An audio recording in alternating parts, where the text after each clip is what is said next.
के बारे में जानकारी मिल रही है कि वो पार्टी ऑफिस जाएंगे। शाम 4:30 बजे पार्टी ऑफिस पहुंचेंगे मुख्यमंत्री।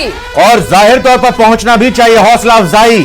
और इन्हीं कार्यकर्ताओं के बदौलत बीजेपी ये सीटें जीत कर आई है। उपचुनाव में एक सीट से बढ़कर अब ये 5 सीटों तक बीजेपी का ये फासला जो बढ़ा है, ये जो हासिल हुई है जीत, इसके लिए पार्टी कार्यकर्ताओं को जीत की बधाई देंगे। शाम 4:30 बजे का 4:30 बजे का ये कार्यक्रम। मुख्यमंत्री भजनलाल शर्मा जब बीजेपी मुख्यालय जयपुर में जाएंगे, आपको बता दें कि अभी तक जो चीजें साफ हुई हैं उसके मुताबिक 7 में से 5 सीटों पर बीजेपी ने जीत दर्ज की है। और बीजेपी के लिए देखिए रविंद्र जी, कहा भी जाता है कि कोई भी चुनाव हो, चाहे वो उपचुनाव हो, वो पूरे शिद्दत के साथ लड़ती है हर चुनाव को। बहुत संगठन जो है वो पूरा लड़ता है एक साथ, एकजुट होकर। सिर्फ उनका उम्मीदवार नहीं लड़ रहा होता है, प्रमुख पन्ना प्रमुख प्रभारी मंत्री वगैरह बनाए जाते हैं। और कार्यकर्ताओं को जीत का मत देते हुए मुख्यमंत्री तो नजर आए थे, साथ ही सीधे चुनाव प्रचार की कमान भी उन्होंने संभाली थी। दुखती रग पर आज हाथ गोविंद सिंह डोटासरा ने प्रेस कॉन्फ्रेंस में रख दिया। और इसका मौका भी बीजेपी के ही नेता जगमोहन मीणा की तरफ से दिया गया। हम लगातार जब आज सुबह से कवरेज में बयान जगमोहन मीणा का सुना रहे थे, चर्चा कर रहे थे, जगमोहन मीणा की तरफ से खुलकर सामने आएगी, पीठ पर छुरा घोंपा गया साथ रहते हुए भी। और गोविंद सिंह डोटासरा ने कहा कि कांग्रेस एकजुट होकर चुनाव लड़ी है और यहां बीजेपी के ही खुद के प्रत्याशी इस तरह के सवाल अपने पार्टी के नेताओं पर उठा रहे हैं तो क्या हो जाता है। तो ये भी जवाब जाहिर तौर पर देना होगा। लेकिन मदन राठौड़ ने भी आज प्रेस कॉन्फ्रेंस की।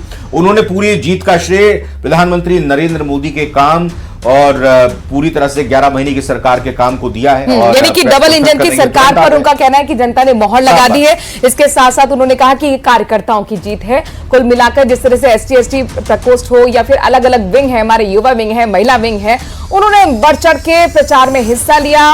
कार्यकर्ता हर घर तक पहुंचे और यही विक्ट्री साइन। ये देखिए, ये प्रेस कॉन्फ्रेंस जबकि चेहरा खिला हुआ है, चूंकि एक बहुत बड़ी सियासी अग्नि परीक्षा भी थी मदन राठौर की। प्रदेश अध्यक्ष बनने के बाद उनके सामने पहला चुनाव था, भले ही उपचुनाव हो। ये मदन राठौर के साथ साथ भजनलाल शर्मा के लिए भी अग्नि परीक्षा थी। और भजनलाल शर्मा चूंकि खुद जमीन से जुड़े कार्यकर्ता बीजेपी के रहे हैं और उस लिहाज से वह समझते हैं कार्यकर्ताओं की क्या अहमियत होती है, कितनी मेहनत चुनावों में लगती है। और इसीलिए समझिए कि अब नतीजों की जब स्थिति साफ हो गई है तो 4:30 बजे मुख्यमंत्री खुद निकलकर आएंगे और यहां बीजेपी मुख्यालय में पहुंचेंगे। 4:30 बजे का वो वक्त होगा। तो बड़ी संख्या में एक तरह से कहा जा सकता है कि बीजेपी के नेताओं का सिलसिला आने का शुरू पहले से ही हो चुका है। अच्छा, बीजेपी लगातार कह भी रही थी, प्रभारी मंत्रियों से भी जब न्यूज़ 18 लगातार बात कर रहा था तो कहना था कि 4 से 5 तो हमारी सीट कहीं नहीं गई। और देखिए, अनुमान लगभग सही साबित हुआ है। 7 में से 5 सीटें बीजेपी ने जीत ली हैं। लेकिन दौसा का क्या होगा, सस्पेंस बरकरार है। नहीं, देखिए 7 सीटें बीजेपी और कांग्रेस सभी जीतने का दावा कर रहे थे। हाँ, लेकिन पिछले 2 दिन पहले बयान आया था झावर सिंह खर्रा का। उन्होंने कहा कि 5 सीटें हम जीत रहे हैं और 2 पर लड़ाई जो है सख्त है, कड़ी है। लाइव हीरालाल नगर ने भी यही बात बोली। हीरालाल नगर ने 7 सीटों की बात की थी। हीरालाल नगर ने कहा था, आज बयान बदला था, आज बोले 4 से 5 सीटें जीतेंगे। लाइव जब कोटा से जुड़े हुए थे। बात तो ये है, अनुमान तो आप अगर लगा रहे हैं तो एक होता है दावा और एक होता है अनुमान।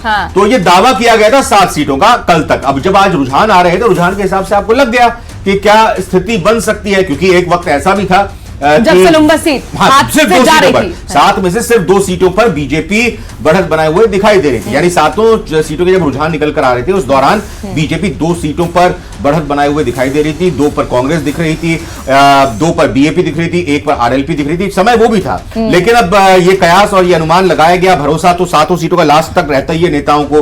और इसीलिए जो आखिरी के राउंड होते हैं उसमें माना जाए रविंद्र जी, सियासी उलटफेर का भी काफी हद तक देखने को मिला। मतलब सांसें थाम देने वाला ये उपचुनाव था।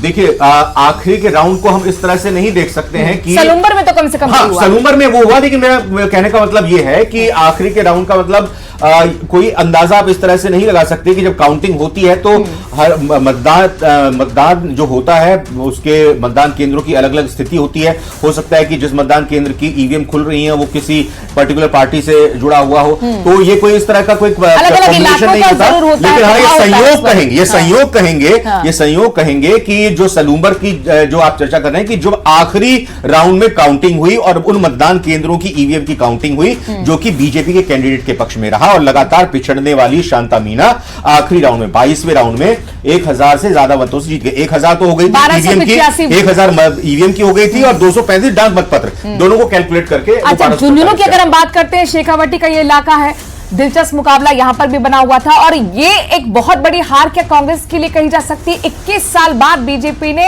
इस सीट पर जीत हासिल की। 2003 में बीजेपी ने जीत हासिल की थी।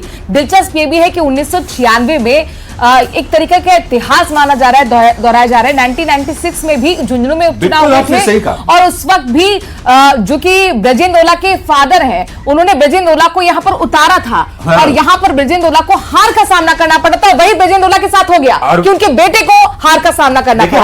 आपने बड़ी अच्छी यहां पर एक इतिहास की बात यहां पर रखी, लेकिन अगर हम बहुत ज्यादा पीछे ना जाके अगर अभी हाल फिलहाल की बात ही कर लें, यहां पर ब्रजेंद्र ओला ये कहते हैं चुनावी सभा में नजर आए कि भाई हम तो चुनाव लड़ना चाहते ही नहीं थे। तो आप समझिए कि कार्यकर्ताओं के मनोबल पर कैसा असर पड़ेगा। मैं आपको बता दूं कि झुंझुनू में न्यूज 18 की टीम जब वहां पर पहुंची, उस दौरान हम भी वहां पर गए और लोगों से जब बातचीत की तो कांग्रेस के खुद के कार्यकर्ता, प्रधान, सरपंच जो थे, ऑफ रिकॉर्ड जब बात हो रही थी तो उनका यही कहना था कि भाई हम खुद समझ रहे हैं कि आज की तारीख में हम चुनाव हार रहे हैं, पिछड़ रहे हैं। उस टाइम जब हम गए थे तो 15,000 20,000 का उन्होंने आकलन दिया था कि आज की डेट में कांग्रेस 15-20,000 से चुनाव हार रही है। रविंद्र जी, आप सोचिए, आप जब चुनावी लगातार यहां पर प्रोग्राम कर रहे थे, लोगों से बात कर रहे थे, मतदाताओं से बात कर रहे थे, तो ऐसे में सर्वे तो यहां कांग्रेस की तरफ से भी होता है, बड़ी पार्टियों की तरफ से होता है। क्या उनको ये बात नहीं पता थी? अब यहां गोविंद सिंह डोटासरा कर रहे हैं कि मंथन करेंगे। चलिए, मदन प्रजापत हमारे